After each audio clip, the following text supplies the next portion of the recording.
Hello students, welcome to our channel SK pharma academy.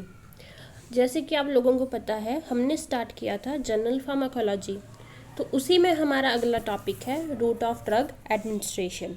Root of drug administration पढ़ने से पहले आप सब लोगों को पता होना चाहिए कि रूट्स होते क्या हैं। रूट्स कोई भी वो चैनल या पाथ हो सकता है जिसके थ्रू आप ड्रग को, कोई भी मेडिसिन को अपनी बॉडी में इनकॉर्पोरेट करा रहे हैं। ठीक है, तो रूट्स समझ में आ गया कि कोई भी चैनल या पाथ है जिसके थ्रू हम क्या कर रहे हैं, ड्रग को अपनी बॉडी में इनकॉर्पोरेट करवा रहे हैं। ड्रग आपकी कोई भी केमिकल मोइटी हो सकती है, आपकी कोई भी आयुर्वेदिक मेडिसिन हो सकती है, कुछ भी हो सकता है। आगे हम पढ़ेंगे कि जो हम रूट ऑफ एडमिनिस्ट्रेशन पढ़ रहे हैं ये किन किन फैक्टर्स पे आपका डिपेंड कर रहा है। सबसे पहले आता है कि हमें फैक्टर्स का मतलब ये है कि हमें इसकी ज़रूरत क्यों पड़ती है, क्या इसके मेजर फैक्टर्स हैं। सबसे पहला आता है कन्वीनियंस। कन्वीनियंस का मतलब ये है कि आपका जो पेशेंट है, अब ये तो नहीं है कि मेडिसिन आपने किसी को भी अपनी मर्जी से दे देनी है। जो पेशेंट है उसकी कन्वीनियंस पे सबसे मेजर फैक्टर इसका डिपेंड करता है कि जो आपका पेशेंट है वो किस रूट से ड्रग लेना चाहता है। ठीक है, अगर कुछ पेशेंट होते हैं जो ओरली ड्रग नहीं लेते हैं, ठीक है, तो उनको हमें कोई और मतलब मेथड से ड्रग देनी पड़ती है। उसी तरह आती है पेशेंट की कॉपरेशन, कि वो कितना कॉपरेटिव है। तीसरा आता है state of patient. State of patient का मतलब है कि मान लीजिए आपका कोई पेशेंट है, अगर वो नॉर्मल कंडीशन में है, कॉन्शियस है, तो हम उसको ओरली ड्रग दे सकते हैं। अगर मान लो वो बेहोश है, फेंट हो चुका है, तो उस मेथड में हमें कोई और रूट फॉलो करना पड़ सकता है। वो IM, IV, आपका रेक्टल, कोई भी रूट हो सकता है, डिपेंड करता है आपकी डिजीज़ की और पेशेंट की हालत के ऊपर। अगला आता है इसका फैक्टर नेचर ऑफ ड्रग। कुछ ड्रग्स जो होती हैं हमारी, वो क्या होती हैं, गैस्ट्रिक pH पे क्या करती हैं, डिग्रेड हो जाती है। जैसे हम इंसुलिन की बात करें, ये क्या करती है, या एक तो डिग्रेड हो जाती है, दूसरा क्या होती है, इससे गैस्ट्रिक इरिटेशन होती है। तो उन चीज़ों पे भी रूट हमारा डिपेंड करेगा कि मान लो अगर हमने किसी रूट से दवाई दे रहे हैं, उसको उसमें एलर्जी हो रही है, तो हमें कोई और रूट फॉलो करना पड़ रहा है। अगला आता है डिजायर्ड ऑनसेट। ऑनसेट का मतलब है कि जब हमें ड्रग दे रहे हैं, कहाँ दे रहे हैं, हमें उस टाइम उस जगह पे एक डिजायर्ड एक्शन चाहिए होता है। मान लो किसी को फीवर है, हम PCM दे रहे हैं, PCM ओरली दे रहे हैं, मान लो उसका फीवर नहीं टूट रहा है, तो हम क्या करते हैं, उसको PCM के इन्फ्यूज़न भी देते हैं, राइट। तो हमको डिज़ायर्ड एक्शन मतलब जो चाहिए होता है, उसके ऊपर भी हमारा route of drug administration depend करता है। अगला आता है एज ऑफ पेशेंट। मान लो अगर कोई बच्चा है तो उसके लिए हमें अलग रूट फॉलो करना पड़ता है।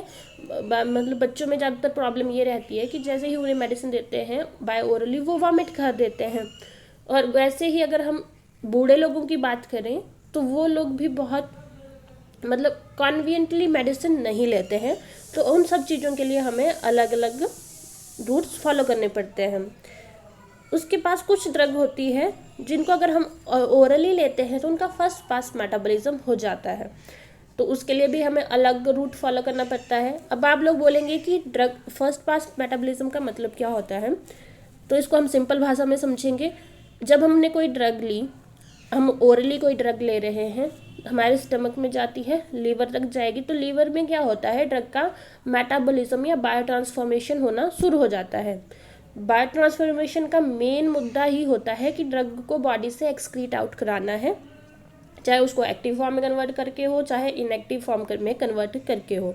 तो अगर ड्रग जल्दी से जल्दी बॉडी से एक्सक्रीट आउट हो जाएगी तो हमें जितना हमें एक्शन चाहिए होगा उतना ड्रग का नहीं मिलेगा। तो इसलिए भी फर्स्ट पास मेटाबॉलिज्म भी आपके रूट ऑफ एडमिनिस्ट्रेशन को इफेक्ट करता है। ये सब चीज़ें जो है वो आपके जनरल कॉन्सेप्ट को बनाने के लिए आपको पढ़ाई जा रही हैं। उसी के साथ आपका जो रूट ऑफ एडमिनिस्ट्रेशन है उसको हमने अलग अलग कैटेगरी में क्लासिफाई करा हुआ है। मेजरली इसकी दो क्लासिफिकेशन रहती हैं, एक होती है सिस्टेमिक और एक होती है लोकल। सिस्टेमिक रूट में मतलब क्या है कि हमने ड्रग को क्या करना है, या तो मतलब बॉडी के पूरे बॉडी सिस्टम इसमें इन्वॉल्व रहता है, जैसे इसमें दो आते हैं, इंटरनल और पेरेंट्रल। इंटरनल की बात करें तो उसमें हम ड्रग को ओरल रूट से दे सकते हैं, सबलिंगुअल से दे सकते हैं, रेक्टल से दे सकते हैं।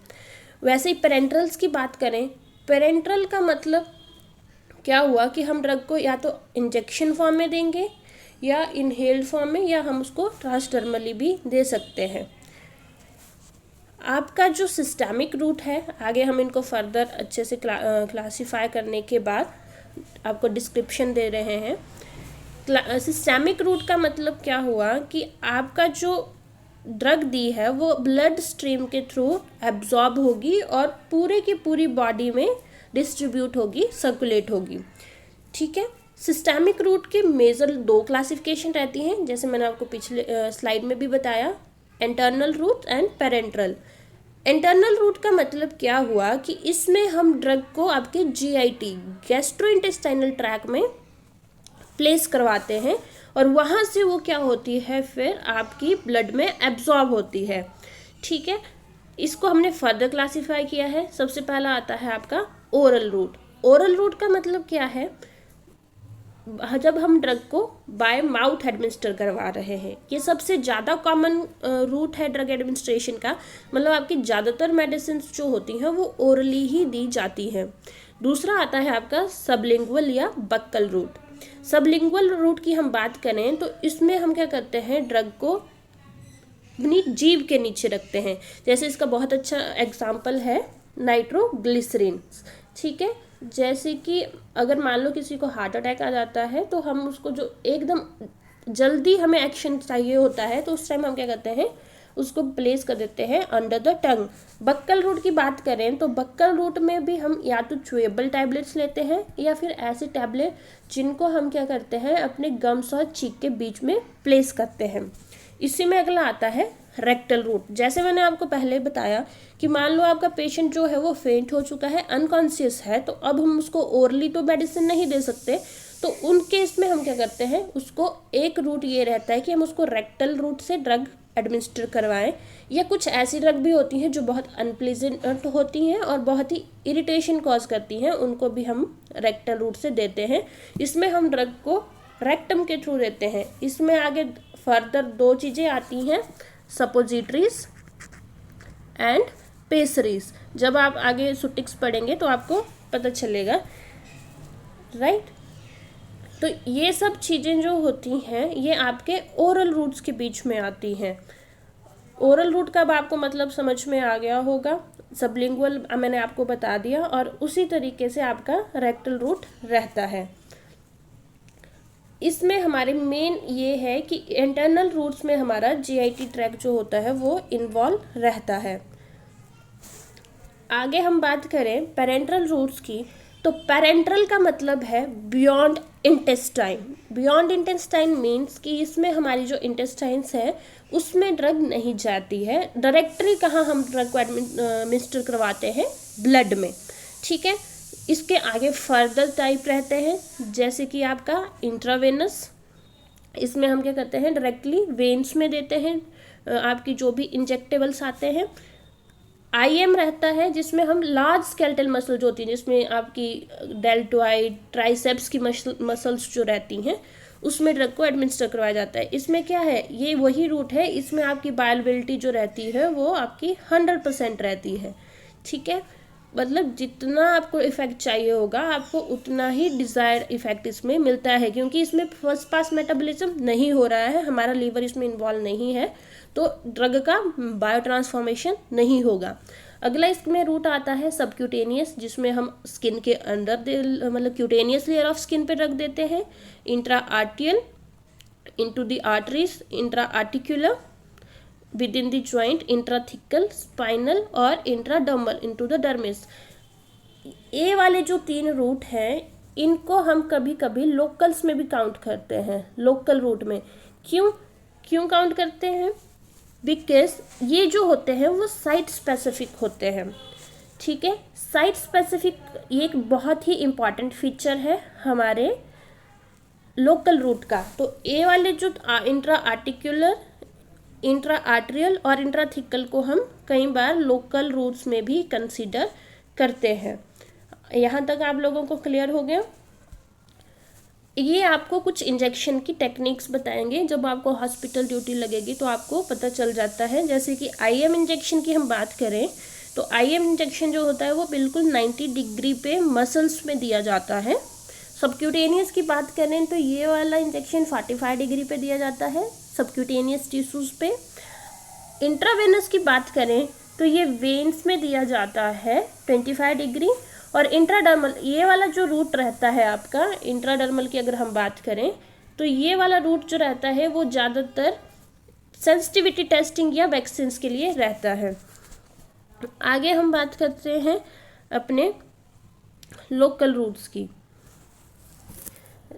लोकल रूट की अगर हम बात करें कि ये वाला रूट जो होता है हम ऐसी ड्रग के लिए करते हैं, यूज़ करते हैं। मान लो मैंने जैसे आपको बोला कि अगर हमारा हाथ जल गया है, ठीक है, तो उस केस में हम क्या करेंगे? ऐसा तो नहीं है कि हम कोई दवाई लेंगे और पूरे ब्लड स्ट्रीम में घूम के आए और फिर आपको एक्शन मिले। लोकल रूट्स का मतलब होता है जब हमें जहाँ पे भी हमें ज़रूरत है हम डायरेक्टली उसी स्पेसिफिक साइट पे अपनी ड्रग दे रहे हैं, ठीक है। इस रूट को हम या तो स्किन पे अप्लाई करते हैं डायरेक्ट या म्यूकस मेम्ब्रेन पे।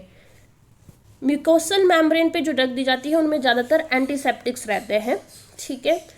जो स्किन पे ड्रग दी जाती है उसमें ज़्यादातर होते हैं जैसे आपके क्रीम्स, लोशंस, जेल्स, ये सारे जो होते हैं वो टॉपिकली दिए जाते हैं और ये लोकल रूट्स में आते हैं, ठीक है।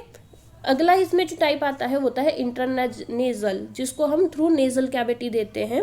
जैसे कि आपने विक्स इनहेलर सुना होगा, एरोजोल्स कुछ आते हैं, डेस्मोप्रेसिन ड्रग आती है, उनको हम इंट्रानेजल देते हैं। मतलब मान लो डेस्मोप्रेसिन हम किस लिए यूज़ करते हैं? जब हमारे नोज़ में कंजेशन हो जाती है, राइट।